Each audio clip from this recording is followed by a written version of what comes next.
Hi friends, ആർഫോറയിലേക്ക് എല്ലാവർക്കും ഒരിക്കൽ കൂടി സ്വാഗതം. സ്റ്റോക്ക് മാർക്കറ്റിൽ വലിയ ക്രാഷ് വരുമ്പോൾ, പ്രത്യേകിച്ച് ആഴ്ചയിലെ അവധിക്ക് ശേഷം തുറക്കുന്ന മൺഡേ അതുണ്ടാകുമ്പോൾ, അത് ചരിത്രത്തിൽ ഇതിനു മുമ്പ് നടന്ന 1987 ഒക്ടോബർ 19 തിങ്കളാഴ്ച നടന്ന അമേരിക്കൻ മാർക്കറ്റിലെ ഭീകരമായ മാർക്കറ്റ് ക്രാഷിൻ്റെ ഓർമ്മകൾ തിരിച്ചു കൊണ്ടുവരാറുണ്ട്. ഇപ്പോൾ ഈ ബ്ലാക്ക് മൺഡേയുടെ ഒരു പ്രത്യേകത, അന്ന് 1987 ആ ഒരു സംഭവം നടക്കുമ്പോൾ ഡൗ ജോൺസ് അതിൻ്റെ ഹൈയിൽ നിന്നും 22% ക്രാഷ് ആയത്. അപ്പോൾ ആ ഒരു തകർച്ച പിന്നീട് നവംബർ 1987 വരെ തുടരുകയുണ്ടായി. വേൾഡ് വൈഡ് ആയിട്ട് പല ഇൻഡെക്സുകളും 20% താഴേക്ക് പോവുകയുണ്ടായി.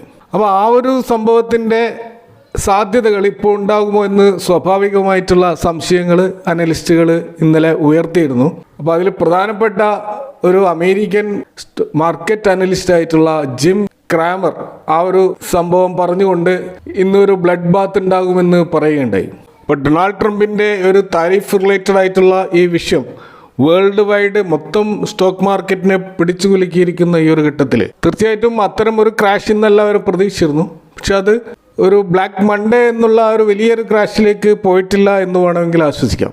ഇന്ന് നമ്മുടെ ഇന്ത്യൻ മാർക്കറ്റിൻ്റെ സൂചികയായിട്ടുള്ള നിഫ്റ്റി 50 ഇൻഡെക്സ് അതൊരു 600 പോയിൻറ്റിൻ്റെ ഒരു ഗ്യാപ്പ് ഡൗൺ എല്ലാവരും പ്രതീക്ഷിച്ചാണ്. പക്ഷേ 600 പോയിൻ്റ് അല്ല, ഏകദേശം 1100 പോയിൻറ്റിൻ്റെ വലിയൊരു ഗ്യാപ്പ് ഡൗൺ ആണ് ഇന്ന് യഥാർത്ഥത്തിൽ ഉണ്ടായത്. കാരണം 21,758 നിഫ്റ്റി ഇന്ന് ഓപ്പൺ ആയത്. എന്നാൽ പിന്നീട് ആഫ്റ്റർനൂൺ സെഷനിലെ ഒരു ബൈങ് ദൃശ്യമാവുകയും ഒരു 400 പോയിൻറ്റിൻ്റെ എങ്കിലും ഒരു റിക്കവറി നിഫ്റ്റിയിൽ ഉണ്ടായി. അപ്പോൾ ഇന്നലെ ഗിഫ്റ്റ് നിഫ്റ്റിയിൽ ഉണ്ടായിട്ടുള്ള 615 ആ ഒരു ഡ്രോപ്പ്, ആ ഒരു ഡ്രോപ്പിലേക്ക് മാത്രം നിഫ്റ്റി ഒതുങ്ങി നിന്നു എന്ന് നമുക്ക് വേണമെങ്കിൽ പറയാം. ഏകദേശം 742 പോയിൻറ്റിൻ്റെ ഒരു ഫോളാണ് ഓവറോൾ ഇന്ന് നിഫ്റ്റിയിലുണ്ടായത്. അപ്പോൾ ഇന്നലെ US മാർക്കറ്റിൽ ഉണ്ടായ 5% ഫോളുമായിട്ട് കമ്പയർ ചെയ്യുമ്പോൾ നമ്മുടെ മാർക്കറ്റ് ഒരു 3% ഫോളേ ഉണ്ടായിട്ടുള്ളൂ എന്ന് വേണമെങ്കിൽ നമുക്ക് ആശ്വസിക്കാം. അപ്പോൾ അത് സൂചിപ്പിക്കുന്നത് നമ്മുടെ മാർക്കറ്റിൽ ഇപ്പോഴും കുറച്ച് സ്ട്രെങ്ത് അവശേഷിക്കുന്നുണ്ട് എന്നതിൻ്റെ വ്യക്തമായ സൂചനയാണത്. ഇപ്പോൾ നമ്മൾ ബ്രോഡ് മാർക്കറ്റ് നോക്കിക്കഴിഞ്ഞാൽ എല്ലാ large cap, mid cap, small cap എന്ന വകതിരിവില്ലാതെ എല്ലാ ബ്രോഡ് മാർക്കറ്റ് ഇൻഡെക്സുകളും വലിയ തോതിൽ ക്രാഷ് ആയതായിട്ട് 3% ഒരു ഡൗൺ മൊത്തത്തിലുണ്ടായിട്ടുണ്ട്. സെക്ടോറൽ വൈസ് നോക്കുകയാണെങ്കിൽ മെറ്റൽ ഇൻഡെക്സിലാണ് ഏറ്റവും വലിയ ഫോൾ ഉണ്ടായിട്ടുള്ളത്, 6%. അതുപോലെ റിയാലിറ്റിയിൽ 5% ഫോൾ ഉണ്ടായി. ഒരുവിധം പിടിച്ചു നിന്നത് FMCG മാത്രമാണ്, അത് 1.1% മാത്രമാണെന്ന് കാണും. മൊത്തത്തിൽ ഇന്ത്യൻ മാർക്കറ്റിലെ 4367 സ്റ്റോക്കുകൾ നമ്മൾ എടുത്തു കഴിഞ്ഞാൽ അതിൽ 83% സ്റ്റോക്കുകളും ഇന്ന് ഡിക്ലൈൻ ആയിരുന്നു. അപ്പോൾ നിഫ്റ്റി 500 ഇൻഡെക്സിലെ സ്റ്റോക്കുകൾ നോക്കുകയാണെങ്കിൽ ആ 500 സ്റ്റോക്കുകളിൽ 29 സ്റ്റോക്കുകൾ മാത്രമാണ് അഡ്വാൻസ് ചെയ്തത്. അതിൽ 1% കൂടുതൽ അഡ്വാൻസ് ചെയ്ത സ്റ്റോക്കുകൾ നോക്കുകയാണെങ്കിൽ Siemens, Delhivery, 361, Arvind Fashion, Westlife, GMR airport, Adani Wilmar, Aegis logistic, CCL, Zensar Tech, Linde India, Anand Rathi, Saregama പോലെയുള്ള സ്റ്റോക്കുകൾ 1% കൂടുതൽ മുന്നോട്ട് പോയ സ്റ്റോക്കുകളാണെന്ന് കാണാൻ കഴിയും.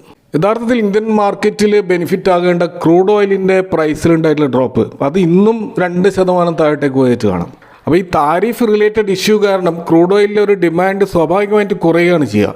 എന്നാൽ പെട്രോളിയം എക്സ്പോർട്ട് ചെയ്യുന്ന ഒപെക്കിൻ്റെ സഖ്യരാഷ്ട്രങ്ങൾ അവരുടെ പ്രൊഡക്ഷൻ കുറക്കാൻ തയ്യാറാകുന്നില്ല എന്നുള്ളതാണ് ഏറ്റവും രസകരമായ കാര്യം.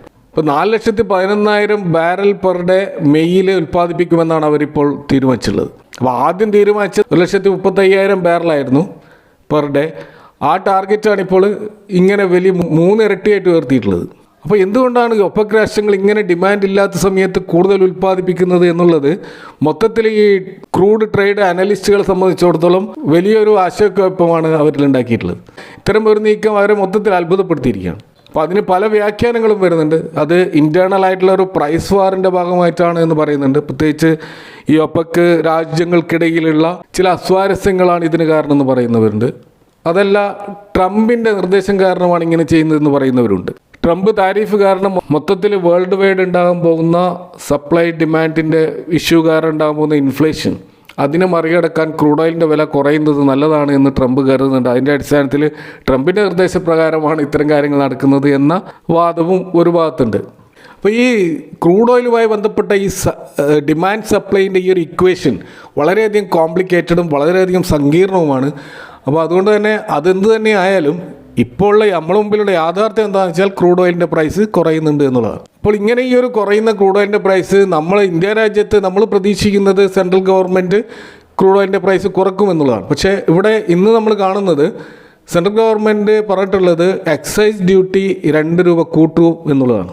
അതായത് ഇവിടെ ഈ ക്രൂഡ് ഓയിൽ പ്രൈസ് കുറയുന്നത് കാരണം പെട്രോളിയം കമ്പനികൾക്ക് ഉണ്ടാകുന്ന ലാഭത്തിൽ നിന്ന് 2% ഗവൺമെൻറ് എടുക്കുകയാണ് എന്നാണ് അതിൽ നിന്ന് നമുക്ക് മനസ്സിലാക്കാൻ കഴിയേണ്ടത്. അപ്പോൾ അതുകൊണ്ട് പ്രൈസിൽ കുറവുണ്ടാവില്ല, കൂടുകയുമില്ല, അതേ പ്രൈസ് നിലനിൽക്കുമെന്നാണ് ഇതിൽ നിന്ന് മനസ്സിലാക്കേണ്ടത്. അപ്പോൾ നമ്മൾ പ്രതീക്ഷിക്കുന്നത് പോലെ ഈ ഫ്യൂവൽ പ്രൈസ് കുറച്ചുകൊണ്ട് നമ്മുടെ എക്കണോമിയിലേക്ക് ലിക്വിഡിറ്റി പമ്പ് ചെയ്യാനുള്ള ഒരു ശ്രമം സെൻട്രൽ ഗവൺമെൻറ് ഇപ്പോൾ നടത്താൻ തയ്യാറാകുന്നില്ല എന്നതിൻ്റെ സൂചനയാണ് ഇത് എന്ന് നമുക്ക് മനസ്സിലാക്കാം.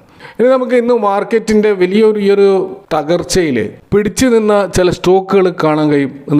29ഓളം നിഫ്റ്റി 500 സ്റ്റോക്കുകൾ മുന്നോട്ട് പോയതായിട്ട് നമ്മൾ നേരത്തെ പറഞ്ഞു. അതിൽ ഏറ്റവും അധികം മുന്നോട്ട് പോയ ഒരു സ്റ്റോക്കാണ് സീമെൻസ് ഇന്ത്യ ലിമിറ്റഡ്. പക്ഷെ നമ്മളിവിടെ നോക്കുമ്പോൾ കാണാൻ കഴിയുക സീമെൻസിൻ്റെ പ്രീവിയസ് ക്ലോസിംഗ് പ്രൈസ് ആയിട്ടുള്ള 4928 എന്ന ലെവലിൽ നിന്ന് ഇപ്പോൾ കാണുന്നത് 2832 യഥാർത്ഥത്തിൽ അത് 42% ഒരു ക്രാഷാണ് ആ സ്റ്റോക്കിൽ ഉണ്ടായിട്ടുള്ളത്. പക്ഷേ നമുക്കറിയാം സീമെൻസ് ഡീമേർജ് ചെയ്യാൻ പോവുകയാണ്.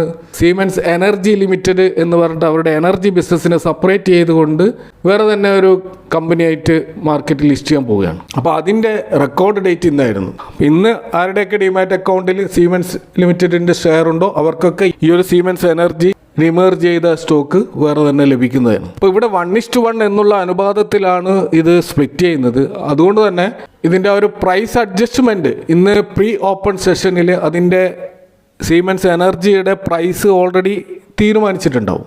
അപ്പോൾ ആ ഒരു പ്രൈസ് നിലവിലുള്ള സീമെൻസിൻ്റെ പ്രൈസിൽ നിന്നും സബ്സ്ട്രാക്ട് ചെയ്ത് അതിൽ നിന്ന് കുറച്ചുകൊണ്ടാണ് ഇന്ന് ഏപ്രിലിൽ അത് ഓപ്പണിംഗ് പ്രൈസ് പ്രഖ്യാപിച്ചിട്ടുണ്ടാവുക. അതാണ് 2450 എന്നുള്ള ഓപ്പണിംഗ് പ്രൈസാണ് ഇന്ന് നമ്മൾ സീമെൻസ് ഇന്ത്യയിൽ കാണുന്നത്. എന്നാൽ ഇപ്പോൾ മാർക്കറ്റ് ക്ലോസ് ചെയ്യുമ്പോൾ നമ്മൾ കാണുന്നത് ആ 2450 നിന്നും സീമെൻസ് ഇന്ത്യയുടെ പ്രൈസ് 2832 ഉയർന്നിട്ട് ഏകദേശം 15.59% ഒരു വമ്പിച്ച റാലി ആ സ്റ്റോക്കിൽ നടന്നു എന്നുള്ളതാണ്. എന്നാൽ സീമെൻസ് എനർജിയുടെ സ്റ്റോക്കും അതിൻ്റെ പ്രൈസും അത് പിന്നീടായിരിക്കും ഈ ഷെയർ ഹോൾഡേഴ്സിന് ലഭിക്കുക. അതുകൊണ്ട് അതിൻ്റെ നിലവിലുള്ള അവസ്ഥ നമുക്കിപ്പോൾ കാണാൻ കഴിയില്ല. IIFL സെക്യൂരിറ്റീസ് പോലെയുള്ള ബ്രോക്കറേജ് പറയുന്നത് ഒരു 60 മുതൽ 90 ദിവസം കൊണ്ടായിരിക്കും നമ്മുടെ ഡിമാറ്റ് അക്കൗണ്ടിൽ വരിക. എന്നാൽ നൊവാമ പോലെയുള്ള ബ്രോക്കറേജുകൾ പറയുന്നത് 1 മാസം കൊണ്ട് വരും എന്ന് പറയുന്നുണ്ട്. ഏതായാലും നമുക്കത് കാത്തിരുന്ന് കാണാം. ഏതായാലും സീമെൻസ് ഷെയർ ഹോൾഡ് ചെയ്യുന്നവരെ സംബന്ധിച്ചിടത്തോളം അവർ യാതൊരുവിധ വറീസിൻ്റെയും ആവശ്യമില്ല. കാരണം അവരുടെ സീമെൻസ് എനർജി സ്റ്റോക്ക് പിന്നീട് ഷെയർ അവരുടെ ഡിമാറ്റ് അക്കൗണ്ടിൽ വരുന്നതായിരിക്കും. നിലവിൽ 15% പ്രോഫിറ്റിൽ അവരുടെ സീമെൻസ് ലിമിറ്റഡ് ഉണ്ട് എന്നുള്ളത് വലിയൊരു പോസിറ്റീവായിട്ടുള്ള ഒരു കാര്യമാണ്. മറ്റൊരു സ്റ്റോക്ക് ഇന്ന് 2% റാലി നടന്നത് GMR എയർപോർട്ട് എന്ന ഒരു സ്റ്റോക്കിലാണ്. ഈ ഒരു റാലി നടക്കാനുള്ള കാരണം ഇവർ സൗദി അറേബ്യയിൽ റിയാദ് ബേസ് ചെയ്തുകൊണ്ട് പുതിയൊരു സബ്സിഡിയറി രൂപീകരിച്ചിരിക്കുകയാണ്. ഇപ്പോൾ GMR എയർപോർട്ട് ലിമിറ്റഡ് LLC എന്ന പേരിലാണ് ഈ ഒരു സബ്സിഡിയറി സൗദിയിൽ പ്രവർത്തിക്കുക. ഇവരെ പ്രത്യേകിച്ച് business and management consultancy service പ്രത്യേകിച്ച് സൗദി റീജിയണിൽ എയർപോർട്ട് റിലേറ്റഡ് ബിസിനസ് ഓപ്പറേഷനിൽ ഇത്തരത്തിൽ സർവീസാണ് ഇവർ പ്രൊവൈഡ് ചെയ്യുന്നത്. അപ്പോൾ ഇങ്ങനെ ഒരു സബ്സിഡിയറി രൂപീകരിച്ചത് കൊണ്ട് തന്നെ ഈ കമ്പനിയെ സംബന്ധിച്ചിടത്തോളം സൗദിയിലെ അവരുടെ ഓപ്പറേഷന് വേണ്ടിയിട്ട് ഇനി അവരുടെ ഗവൺമെൻറ്റിൽ നിന്ന് സമയാസമയങ്ങളിൽ എന്തെങ്കിലും വിധത്തിൽ അപ്രൂവൽ എടുത്തുകൊണ്ടേയിരിക്കേണ്ട ആവശ്യമില്ല. അവർക്ക് സ്വതന്ത്രമായിട്ട് ആ രാജ്യത്ത് പ്രവർത്തിക്കാൻ കഴിയുമെന്നുള്ള ഒരു ആനുകൂല്യം ഇങ്ങനെ ഒരു സബ്സിഡിയറി ഉപയോഗിച്ചതുകൊണ്ടുണ്ട്. അപ്പോൾ മുമ്പേ GMR എയർപോർട്ട് ഇൻഫ്രാസ്ട്രക്ചർ ലിമിറ്റഡ് എന്നറിയപ്പെട്ട ഈ ഒരു സ്റ്റോക്ക് ഇപ്പോൾ GMR എയർപോർട്ട്സ് ലിമിറ്റഡ് എന്ന പേരിലാണ് അറിയപ്പെടുന്നത്. പക്ഷേ ഈ സ്റ്റോക്കിൻ്റെ ഒരു ഫണ്ടമെൻ്റൽസ് നമ്മൾ പരിശോധിച്ചാൽ അതിൻ്റെ പല ഫണ്ടമെൻ്റൽസ് നമുക്ക് വീക്കായിട്ട് കാണാൻ പറ്റും. വളരെയധികം ഡെറ്റുള്ള ഒരു കമ്പനിയാണിത്. പ്രൊമോട്ടേഴ്സിൻ്റെ നല്ലൊരു ഭാഗം ഷെയറുകൾ പ്ലഡ്ജ് ചെയ്തതായിട്ട് നമുക്ക് കാണാൻ പറ്റും. കഴിഞ്ഞ ക്വാർട്ടറുകളിലൊക്കെ ഒരു ലോസ് മേക്കിംഗ് കമ്പനി ആയിട്ടാണ് നമുക്കിത് കാണാൻ കഴിയുക. എന്നാൽ ഏറ്റവും ഒടുവിൽ വന്ന ക്വാർട്ടറിൽ ഒരു പ്രോഫിറ്റിലാണ് ഈ സ്റ്റോക്ക് നമ്മൾ കാണുന്നത്. പക്ഷെ അവിടെ അതർ ഇൻകം എന്നുള്ള ഒരു എമൗണ്ടും കാണുന്നുണ്ട്. അപ്പോൾ അതുകൊണ്ട് തന്നെ വളരെയധികം റിസ്കി ആയിട്ടുള്ള ഒരു സ്റ്റോക്കായിട്ടാണ് ഇത് നമുക്ക് അതിൻ്റെ ഫണ്ടമെൻ്റൽസ് പരിശോധിച്ചാൽ മനസ്സിലാവുക. ഇതേപോലെ ഇന്ന് 4% കൂടുതൽ മുന്നേറിയ മറ്റൊരു സ്റ്റോക്കാണ് ഡെലിവറി എന്ന് പറയുന്ന സ്റ്റോക്ക്. അപ്പോൾ ഇതൊരു ലോജിസ്റ്റിക് സർവീസ് സെഗ്മെൻറ്റിലുള്ള കമ്പനിയാണ്.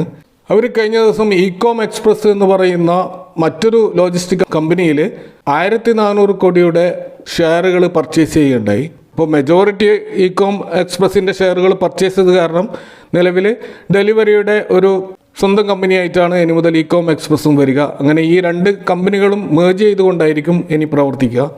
2012 രൂപം കൊണ്ട ഈ ഇകോം എക്സ്പ്രസ് എന്ന് പറയുന്ന ഈ ഒരു കമ്പനി പ്രധാനമായിട്ടും ടെക്നോളജി ഡ്രിവൺ ആയിട്ടുള്ള ലോജിസ്റ്റിക് സൊല്യൂഷൻസ് പ്രൊവൈഡ് ചെയ്യുന്ന കമ്പനിയാണ്. പ്രത്യേകിച്ച് ഇന്ത്യയിലെ റീറ്റെയിൽ സെഗ്മെന്റിലും അതുപോലെ ഇ കൊമേഴ്സ് ഇൻഡസ്ട്രിയിലും അത്തരത്തിലുള്ള സർവീസ് പ്രൊവൈഡ് ചെയ്യുന്ന ഈ ഇകോം എക്സ്പ്രസിന്റെ ഡെലിവറിയുമായിട്ടുള്ള ഇപ്പോഴത്തെ ഈ ജോയിന്റ് ഓപ്പറേഷൻ തീർച്ചയായിട്ടും മൊത്തത്തിൽ ഈ രണ്ട് കമ്പനികളുടെയും നെറ്റ്വർക്ക് ഇംപ്രൂവ് ചെയ്യാനും അവരുടെ കസ്റ്റമർ ബേസ് ഇംപ്രൂവ് ചെയ്യാനും അതുപോലെ എഫക്റ്റീവ് ആയിട്ടുള്ള സർവീസ് പ്രൊവൈഡ് ചെയ്യാനും അവർക്ക് കഴിയും. നമ്മൾ ഈ ഡെലിവറിയുടെ ഒരു ഫണ്ടമെന്റൽസ് പരിശോധിച്ചാൽ സ്റ്റോക്കിന്റെ PE ഇപ്പോൾ 494 എന്നുള്ള അൺയൂഷ്വൽ ആയിട്ടുള്ള വലിയ PE ആണ് കാണുക. എന്നാൽ നമ്മൾ ഈ മീഡിയൻ PE പരിശോധിച്ചാൽ അത് 764 കാണുക. അപ്പോൾ ഈ സ്റ്റോക്കിന്റെ PE ഇപ്പോൾ വളരെ ഹൈ ആയിട്ടാണ് ഉണ്ടായിരുന്നത് കഴിഞ്ഞ 3 വർഷം. അതിൽ നിന്നും നേരെ പകുതിയോളം വന്നിട്ടുണ്ടെങ്കിലും ഇപ്പോഴും 494 അതിന്റെ PE എന്നുള്ളത് റിസ്കി ഫാക്ടറായിട്ട് നമുക്ക് കാണാൻ കഴിയും. എന്നാലും ഇതിന്റെ ഹൈയിൽ നിന്ന് 43% ഇപ്പോൾ കറക്റ്റ് ചെയ്തിട്ടുണ്ട്. എന്നിട്ടും അത് ഇൻഡസ്ട്രി പിയോട് അടുത്ത് വന്നിട്ടില്ല. കാരണം ഇൻഡസ്ട്രി PE എന്ന് പറയുന്നത് വെറും 29.7% മാത്രമാണ്. അപ്പോൾ കമ്പനി നല്ല ഒരു ഗ്രോയിങ് കമ്പനി ആണെങ്കിലും കൂടാതെ എക്സ്പാൻഡ് ചെയ്യുന്ന ഒരു കമ്പനി ആണെങ്കിലും ഇതിൻ്റെ വാല്യുവേഷൻ ഒരിക്കലും നമുക്ക് ഡൈജസ്റ്റ് ചെയ്യാത്ത രീതിയിലാണ് കാണാൻ കഴിയുക. എന്നാൽ ഷോർട്ട് ടേമിൽ ഈ സ്റ്റോക്കുകളൊക്കെ എങ്ങനെയാണ് മൂവ് ചെയ്യുക എന്ന് നമുക്കിപ്പോൾ പ്രെഡിക്റ്റ് ചെയ്യാൻ കഴിയില്ല. ചിലപ്പോൾ ഇത് മൂന്നും ഇന്നത്തെ മാർക്കറ്റിൽ ഇത്രമാത്രം മൊമെൻറ്റം കാണിച്ചിട്ടുണ്ടെങ്കിൽ തീർച്ചയായും അതിൻ്റെ ഫണ്ടമെൻ്റൽസ് നോക്കിയിട്ടല്ല ഇത്തരം കാര്യങ്ങൾ നടക്കുന്നത്. അതുകൊണ്ട് തന്നെ നമുക്ക് അത് പ്രവചിക്കാൻ കഴിയാത്ത ഒരു ലെവലിലാണ് ഇപ്പോൾ നമുക്ക് കാണാൻ കഴിയുക. ഏതായാലും ഈ വിഷയവുമായി ബന്ധപ്പെട്ടുള്ള കമൻറ്റുകളും അഭിപ്രായങ്ങളും അറിയിക്കുക. Thanks for watching. See you next time with another video.